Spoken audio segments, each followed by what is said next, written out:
ชาวพลก็สิมาลินสงกรานต์อยู่บ่มาดำหน้าบัดนี้ดำนาแล้วกลับมาไปอีกจังได๋มานเพิ่นมานไหมแล้วบ่มานเลยโอ้บ้านไหนบัดนี้บ้านกุกตานบ้านสวรรค์ได้บ้านกุกตานกุกตานปลาไหลดีกุกตานปลาดองเด้อตุ40,000โอ้มีคำพร้อมบ่ปล่อยช่องโตโอ้ปลาดอง40,000กว่าช่องโตทำเมกคำจักบาทครับทำช่องฉลึงโอ้ช่องฉลึงก็บ่ธรรมดาเด้เดี๋ยวนี้น่ะช่องฉลึงมันก็บ่แม่น25ล้านพุ่นจะ25-26ล้านพุ่นจะ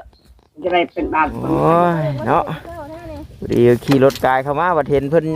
ขายเบอร์นี่กะหอบมากระซ่าข้าวหมากแต่งออกไปได้หลายแท้บ่ของขายนะมาเช้าเอาซอยตู้แล้วช้าเพราะบ่ได้ยางออกไปแดดจัดไปเยอะไหมเอานุ่งตุ้งยางไว้บ่ใช่ถุงยางเด้อเจ้าถือเมื่อไว้เฮือนเดี๋ยวเจ้าห่อใส่ถุงยางให้เฮาบ่เจ้ากลับออกมาเจ้าจึงสิแหวะยามเด้อ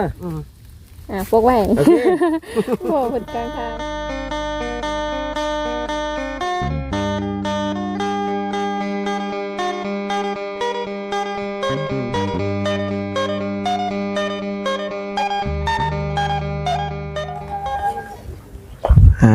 โธ่เนาะ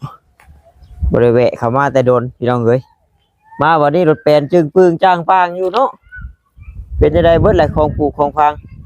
เอ้าสบายดีเด้อเนาะโดยมื้อนี้มานำพี่น้องเนาะมื้อนี้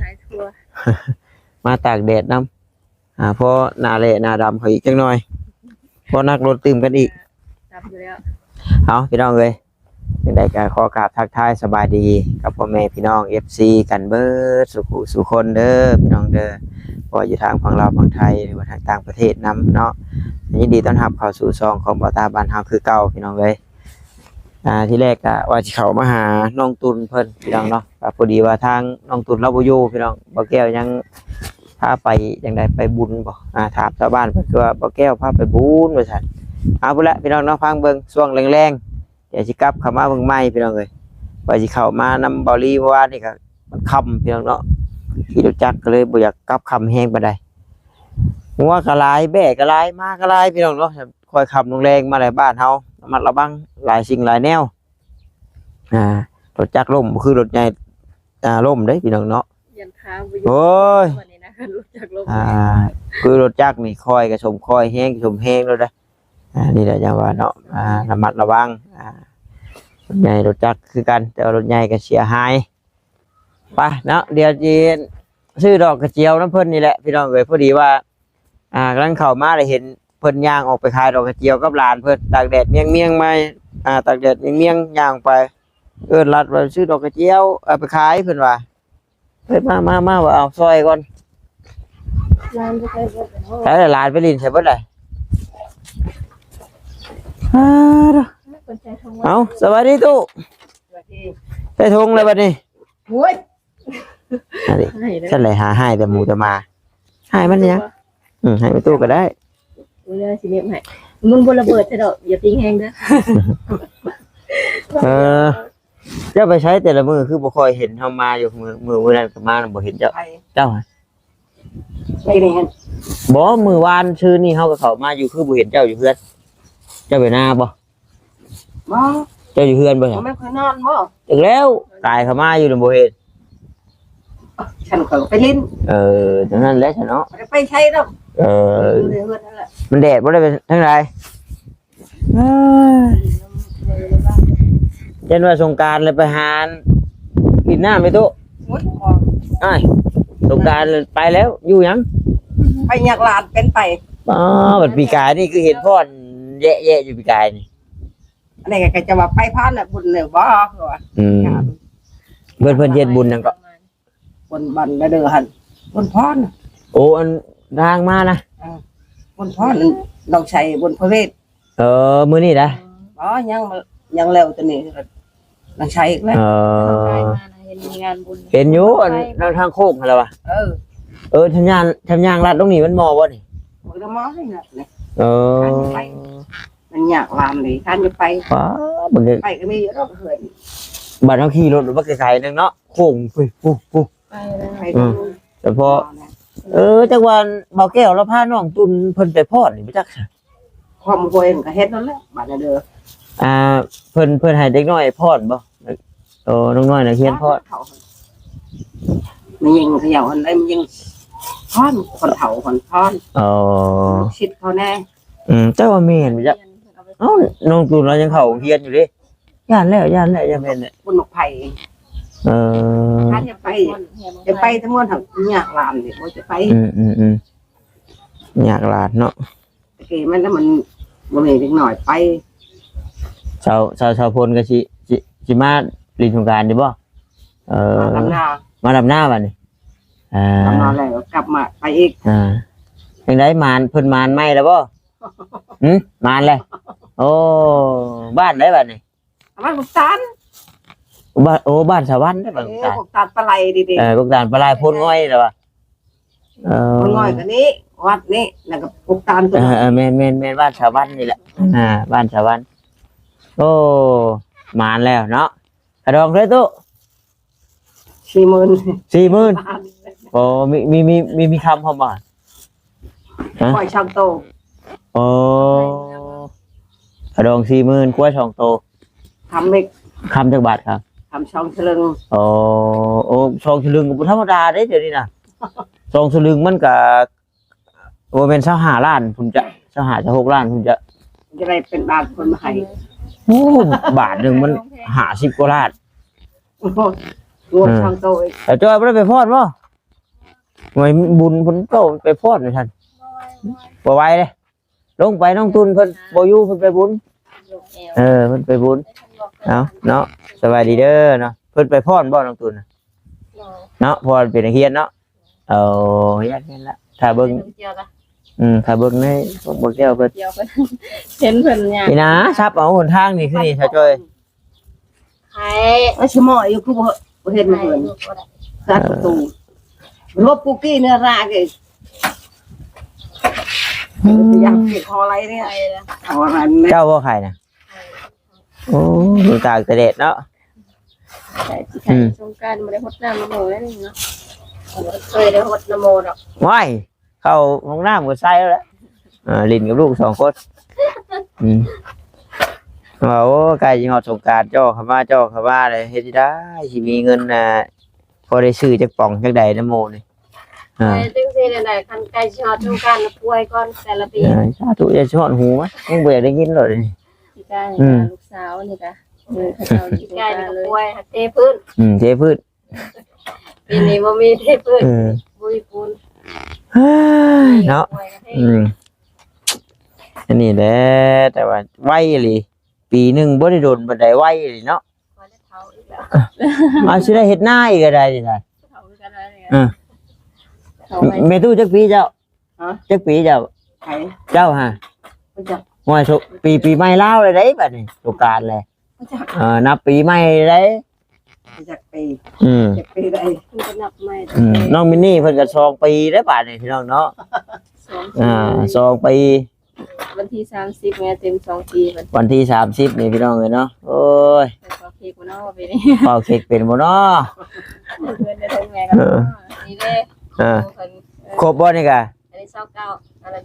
30วันที่29นี่กะโอ้โทษ ปีเป็น4แล้ว วันนี้429นี่4จำกันกับลูกว่าเวียดนะกันกับน้องน้ำหวานน้อง น้ำหวานน่ะสิ3 ปีรุ่นลาย ปีนึง รุ่นลาย มีแต่ปีใหม่หมด มีแต่ปีใหม่ ลูกบ่เวียกเพิ่นแห่งมือสงกรานต์แล้ววันที่10มื้อสงกรานต์เลยน่ะ ไปเล่นสงกรานต์ทางน่ะเจ็บท้องว่ะ ไปรี่อยู่ห้วยบ่ชาวบ้านบ่ หมู่ว่าที่แทนกินปีใหม่ไปหาลักลี่เจ็บท้องผู้เลี้ยงมือต่อมาแล้วว่าแตกแค่เพิ่นใหม่ๆกันเอาพลังสงกรานต์ มันฮ้อนมันเอ้าสิขี้งอเฮาจะไปใช่กันเนาะแต่มีหมู่มีครูมาหลินมานั่งอยู่เฮือนน่ะคักว่าซั่นแบบน้ำอ่างเย็นๆนอนนั่งหยิบโอ้ไปที่กูเจ็บหัวบ่ไหวว่าพื้นขี่รถใหญ่ไป บ่มีเงินใช้น้ำมันมันบ่โธ่แพงก็เด้อจนขี้พุ่นจับบ่แล้วพี่น้องเอ้ยบ่ได้ใช้งานมันบอกเลขก็ตุ บ่ เป็นได้ได เนี่ยคู่นี่แหละกันเขาบอกเลย โอ้เป็นคู่ ไป นี่ ปักเช่มันเนี่ย เป็นได้นะ เนี่ยพอไปปักเช่มันเนี่ย เออ ฉันเขามาเอาอยู่เลยในวัดนะ ถือบ่เออ เขาเป็นไปบอกเป็นไปเขาก็ชิทึก เพิ่นฝันแล้วเพิ่นบอก คนบอก อืม บอกเลย อ่า อันนี้ไปปักเช่มาเลย มันมาเอารถมาเอา บ่ได้ยินแต่ขอพ่อช่างเขาว่าแก้วแล้วว่าช่างพระช่างหยังมาถวายเราบริษัทมาเข้ามาพี่น้องเนาะ ถ้าคนบอกครับมันในทางว่าเล็กโมกับเล็กห้อยคนบอก มื้อนี้นะมันบ่ออกบ่นี่ เราบอกว่าเพิ่งแค่ในรถเพียงมีเพียงในรถแถวนี้ อ้าวใช่แต่ว่าเพิ่นบ่อยู่ เล็กโมเราว่ามันเลยมันออกแล้วบอก บ่เมื่อวานนี่เด็กควายเมื่อวานนี่เด็กควายตุมันเป็นเล็กมงเล็กนะครับ คือโทรสอบว่าจ่อยโทรเลยถึงย้ำเตจะเบา ในตู้เพิ่นก็มีข่าวดีแล้วได้ใช่พี่น้องเนาะได้ลูกเขยคนใหม่แล้วพี่น้องเอ้ย ใกล้ๆกับบริ แต่ว่าขออย่างเรียบร้อยติว่าเป็นผัวได้เลยติหน่อยสิว่าเอ้ยบ่กล้าเว้านะจุ มาแต่ง ถ้าจะแต่งบัดนี้ดีใจน้ำผัวเดียวเมียเดียวฮักแพงกันเฮ็ดจังได๋ซั่น เอาแล้วอยู่คนเดียวเลยบางทีเป็นใครไปที่บางเจ้าว่าเอาแล้วนะเฮ้ยครู มันก็เรื่องธรรมชาติตัวเฮ็ดได้ซั่นมันก็มีพบมีจากมันก็แนวมันแหละเนาะแนวมันเฮ็ดจังได๋คนเฮามันก็ยังน้อยยังหนุ่มอยู่ยังบ่เฒ่าจำเฒ่าคือมีตู้นี่จักแหละอยากได้อยู่บ่ เพียง เอามาให้พด เอาครัวมันยากลูก ยากคือให้ลูกเอาจ้ะ 5 ผืน5รั่ว5เพียงตั้งหนามตั้งในตาม ผัวผู้หาแม่นเจ้าหา โอ้นัดเพื่อพวเท่าคนเป็นหากูบอกอยู่ ก็เอาให้มันซ้ำกัน ว่า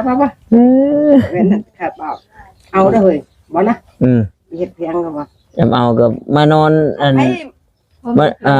มานอนมือใจละผากเบิ่งกันซิเนาะ เด็กก็นอนคนนึงนอนเบิ่งคนนึงคนบ่โว้กินเพียงกินขี้ตัวเองแล้วเป็นหาเพียงไปเลยเท่าบ่ได้เท่าเมยอย่าไปเด้อหาเพิ่น ว่าสูงขึ้นเพลงเนาะ ตายคนนึงเบิ่งคนนึงกินขี้ตัวเองแล้ว เท่าเนาะช่วยยังกันบ่ได้แกนนี่เหี่ยวนะ น้ำลงน้ำลาย โอ้ยบ่มีแนวโอบมันยังเหี่ยวไว้น่ะ ลูกจะได้คือเห็นแม่ให้กินจะทุกไปกินแล้วก็ยาคือแม่เราค่อยมีลายแล้วมาต้องห่วงน้ำมันลูกลาย ได้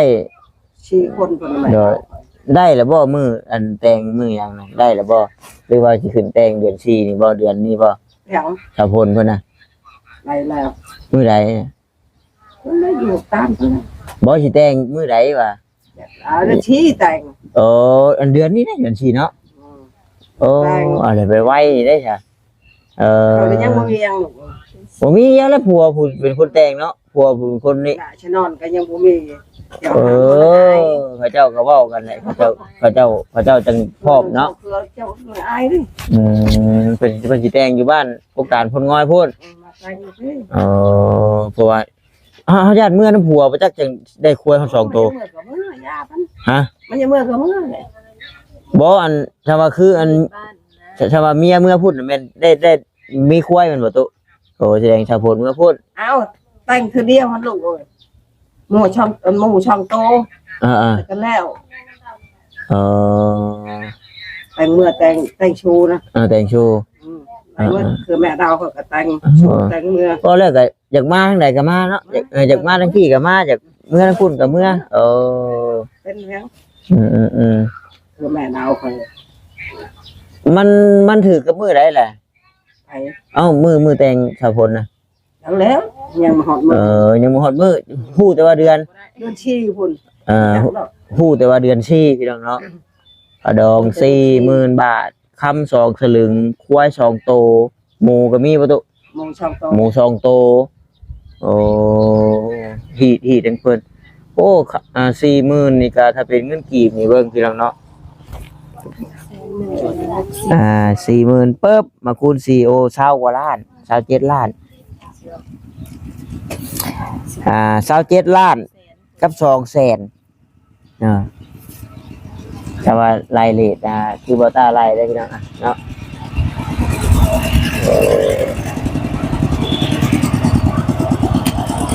เดี๋ยวนี่แหละพี่น้องเนาะเป็นมีครอบมีครัวแล้วบัดนี้พาครอบมาครัวเฮ็ดให้เฮ็ดหน้าแล้วบัดนี้แต่ว่าบ่มีผัวนี่มีตู้เฮ็ดหน้าบ่ไหวแท้ปีนี้นะ ไว้เลย เพราะว่าปีก่อนพอได้อันท้องใช้พาเฮ็ดเนาะเดี๋ยวท้องใช้แล้วก็มาอยู่บ้านแล้วแหละบัดนี้เพิ่นโทรมาลิ้นบ่ตู้บ่โทรมาบ่ เรามีเพจค่ะ แต่ก็บาปแล้วเลยพี่น้องเนาะนั่นก็ได้ เกินหอดกูเติม กินฮอดบ่จักอ่ะ เกินหอดเลย โอ้อันยอมรับว่าแบบอดลีได้ทองไสได้ทนแบบโอ้เลี้ยงไม่เท่า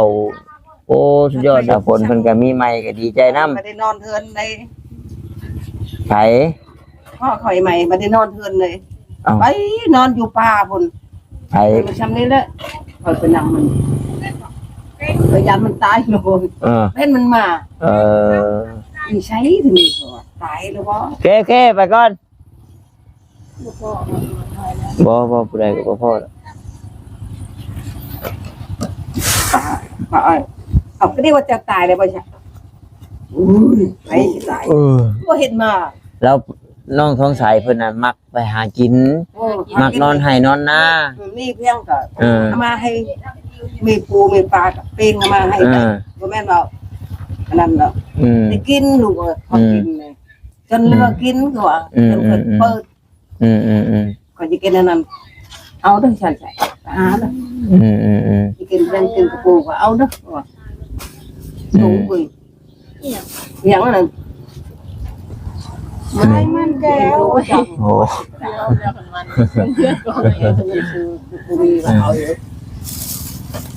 มันรู้ ดูทองใสดูเห็นอยู่ทองใสดู อะไรอยู่กลางคืนกลางค่ำอะไรอยู่เอาไปมื้อหน้าเนี่ย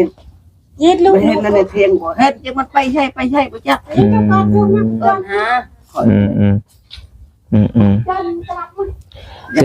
มันนอนใน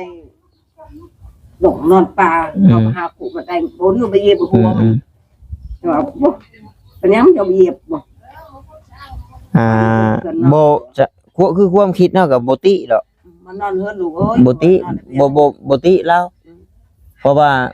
ช่วงนั้นโอ้ FC คือยี่ฮู้แหละพี่น้องเนาะยาแล้วมันเรื่องมันผ่านมาแล้วบ่อยากเว้าว่าคืนมันอยู่ก็อยู่เฮือนผู้เดียวอยู่ไปยังลูกเมียก็บ่มี คอยก็บอกได้ไปซั่นแหละอยู่นี่มันบ่คืออยู่กับเมียได้ แม่นั่นแหละ